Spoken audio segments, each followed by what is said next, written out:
today's video, I'm going to be showing you how to replace the cam position sensor. Our main complaint is that we have a cranking no start. It might start right now, so let's just kind of see. But usually this will be intermittent. So as you can see, it's not starting. And then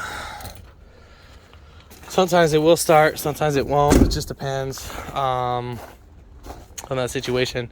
Do have a code for P2614. Now that code was not there prior to having it. So during the random cranking no starts that basically we had this at the shop, we're checking it out. The only thing that wouldn't register was the fuel sync was saying no when cranking. So if you have a scanner and as you're cranking the engine, fuel sync needs to say yes, and then you need to have like a certain amount of PSI. I think it's your ICP. Correct me if I'm wrong on that. Basically that needs to be over 500 PSI when cranking. Your oil bowl, you need to take out your oil filter housing. There's a little plug on there. I'm not going to show that in this video. And then you kind of need to plug that up and see if your oil bowl, it's like a little return black little valve that you can push on it. Don't mind my messy hair. It's been like one crazy week. But you can get like a screwdriver, plug it down, and then see if that bowl gets filled up.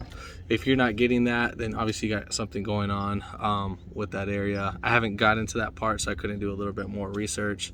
Still learning on diesels, but figured this one out, and it's going to be the cam position sensor on that. So still intermittent issue. Now for this guy, the cam position sensor sits behind the power steering pump. I'm gonna go ahead and take off the air filter housing. That will be the easiest way to get to it.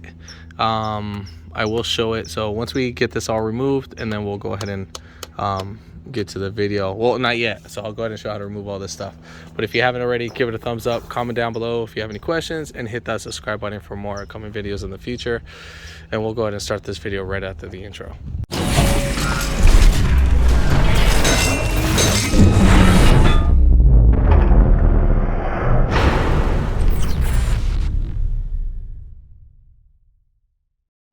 All right, so coming right here on the driver's side, we're gonna go ahead and take off the engine air filter. So you got these little tabs, so pop these guys out. Obviously we can see this wasn't seated in properly. And then I'll pop this guy right out, pop this one.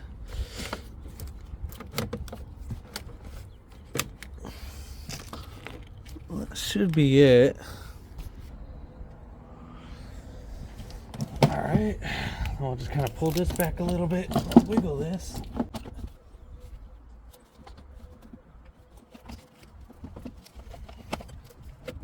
What I'm gonna do is I'm gonna try to slide this bad boy out.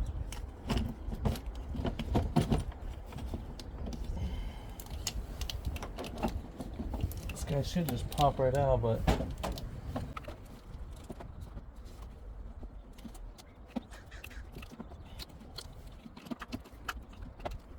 all right, so now what's holding it is the actual this piece right now. Story of my life, part failed. Let's go ahead and I'm gonna go on the bottom of this and just, what I'm doing is I'm lifting up this piece and then I'm gonna push it back at the same time, because right now that's what's holding it. All right, so now we got that away. Now that should give us some pull space. And same thing for this guy. I'm gonna lift this up and then kind of push it back down just to separate it from that. And then I'm gonna pull this one inwards, kind of give it like a little twist.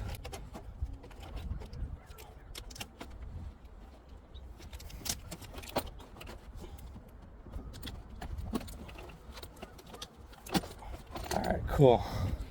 So right here, these are the two lips. I think it might be easier if we pull out probably this little intake part might make it easier. And then they're kind of clipped in right there.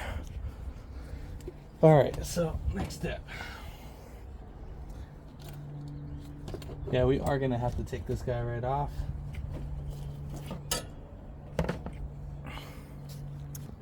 All right, so next I'm gonna go ahead and take off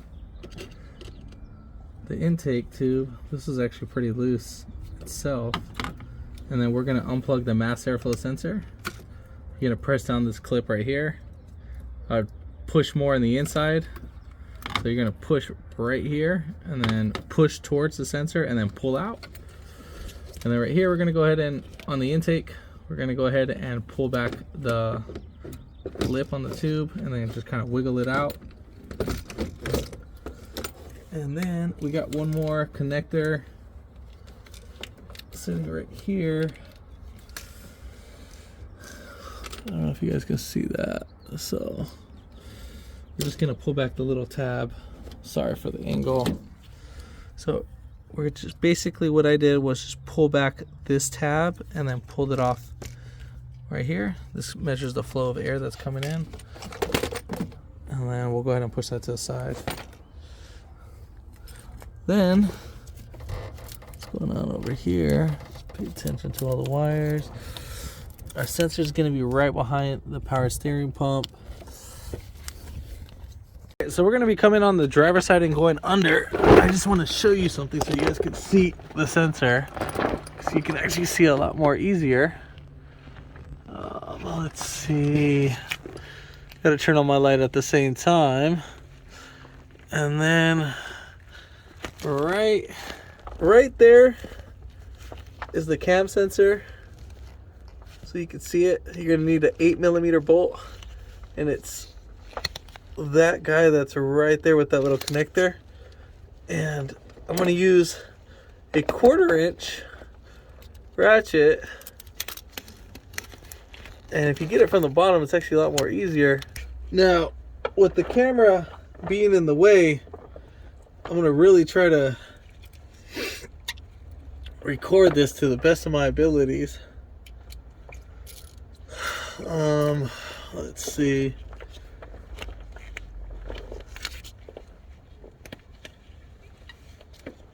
So with the camera being in the way, I'm going to try to use a 1/4-inch ratchet with the 8mm. I'm going to try. If not, if I can't do it with the camera being in the way, then I'm going to have to switch.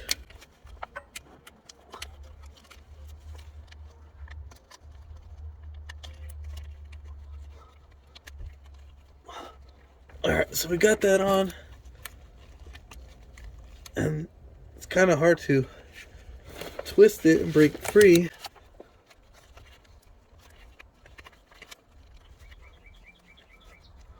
So I'm going to move the camera out the way. Alright, so I got the camera in a different angle, and I'll be able to use my left arm to break free that 8mm.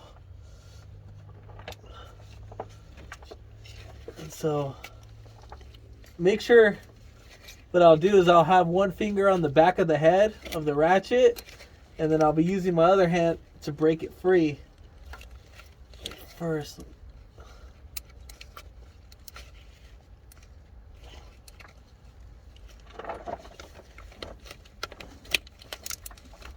All right, cool. So got it off.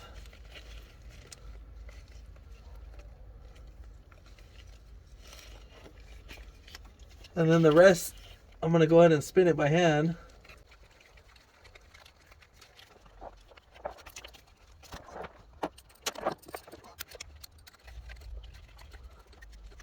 All right, so we got the bolt loose.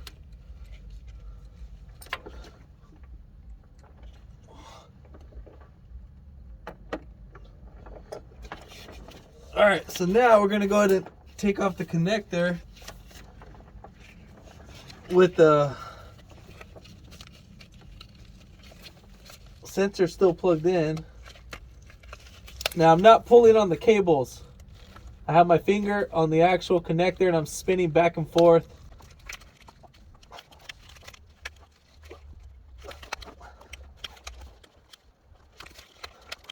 So I'm gonna go ahead and disconnect the connector. So I went ahead and pressed the plug.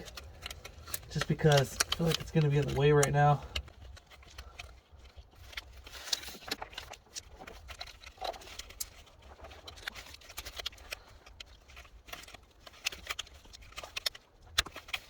Now, that sensor is being a pain in the butt.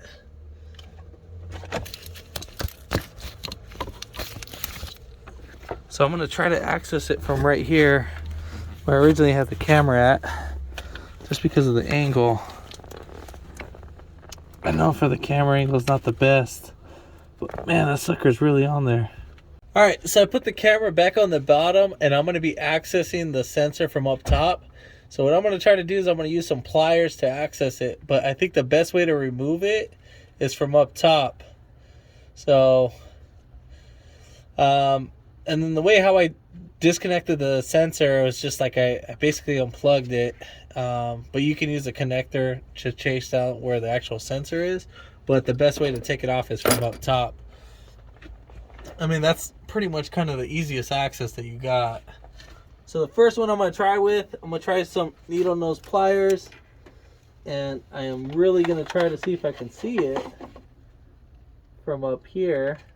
So I'm using my finger to guide me to the connector while I'm still holding the actual pliers.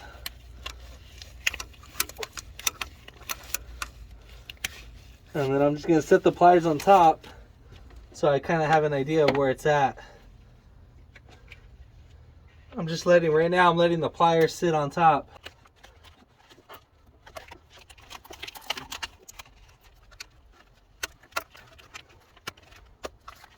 And then there we have it. And then you're just going to pull out. So when you first get that initial pull, then we should be good. And then we're going to go ahead and twist up the actual sensor.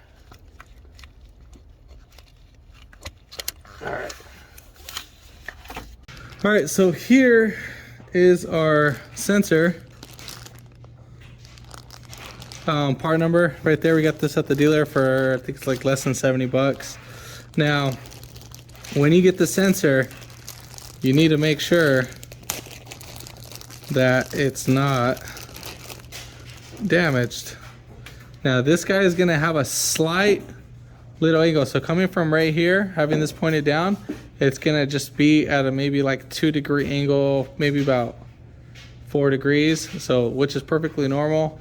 The first one that I had was completely more tweaked out. So just in case, just so you're aware of that. So what we need to go ahead and do now is we need to actually lube up this O-ring and then lube up with this. You can either put oil on it, on these 2 O-rings, or put grease. I'm gonna put dielectric grease on this, or you can put wheel bearing grease. So one thing I forgot to mention when disconnecting the connector, so the bolt's on the bottom and then the connector piece is up on top. So as you press down right here, and you're gonna push towards the sensor and then pull out when you wanna push it out. So when you're kind of reaching from up top, it's actually a lot more higher than what you actually think it is. You think you're gonna be reaching down below the block. No, that's not the case. It's actually up on top. All right, so I'm gonna go back up on top and then we're gonna add the sensor. Now I'm gonna use my index finger to fish for the hole.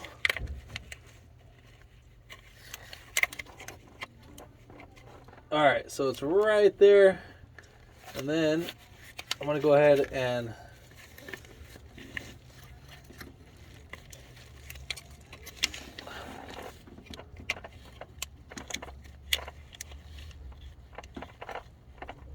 put in the sensor now.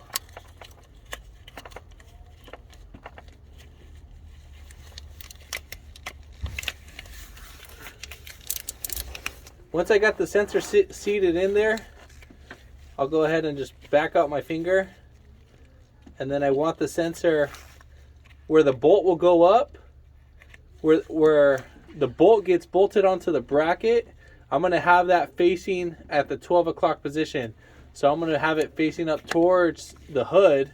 And then where this hose is at, because it's going to be kind of pushing against the sensor. So I'm going to push down a little bit just to kind of relieve a little tension.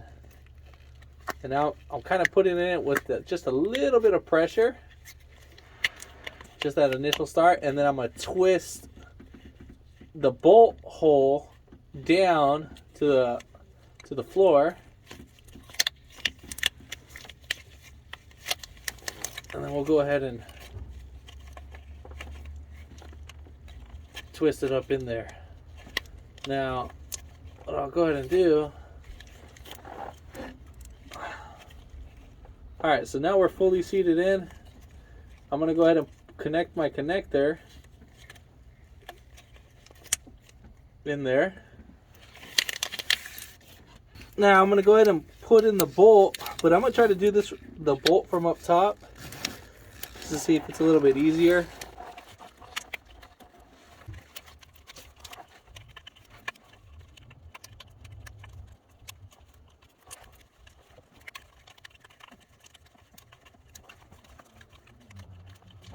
So if you're having a hard time with the actual bolt like falling off, what you can do is either put a little dielectric grease on your actual socket, or you can put some silicone on there too, and that'll keep the bolt from falling down. But I was able to get it from up top. I think up on top was probably a little bit easier. So I'm going to go ahead and bolt that up. I'm not going to show just me tightening it down, but I would say probably maybe like 3 foot-pounds should be good to like hold it down, or maybe 5 foot-pounds max. I'll say about like 3 to 4 foot-pounds should be good. All right, so we're gonna pretty much go ahead and reverse the order. So we're gonna put this guy in. Don't forget we have a connector right here. That's gonna be that guy, this connector, and then we have the mass airflow sensor that we're gonna go ahead and connect. I feel like this is the most difficult part in the job, just trying to line this piece up. And I'm sorry if my head's in the way. I am trying my best to show as much as possible in this video. It is a lot more harder than what it is to record. I appreciate you being patient. I will keep this unzipped. Now, filter does need to be replaced. This part right here goes towards the radiator, and this area section goes towards the engine.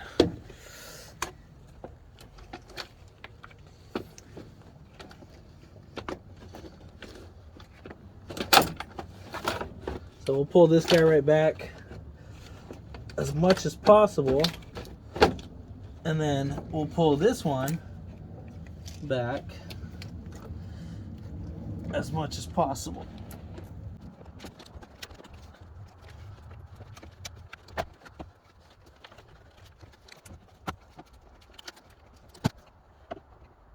I still got to get this clip. It fell down. I'll get that in a little bit. I'll just at least deal what I can with right now. So make sure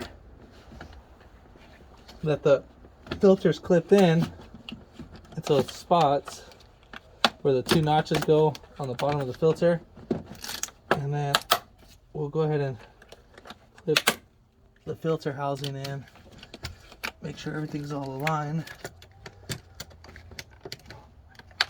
All right, cool. And then I'll get this one towards the end. So I just want to start the truck.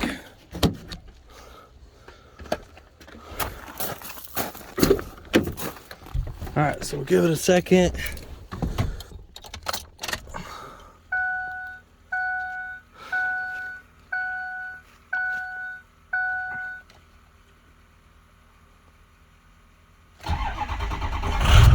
Oh yeah, so much better.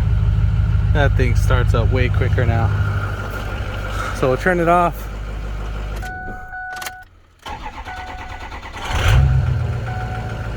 Heck yeah. Give it a couple more seconds.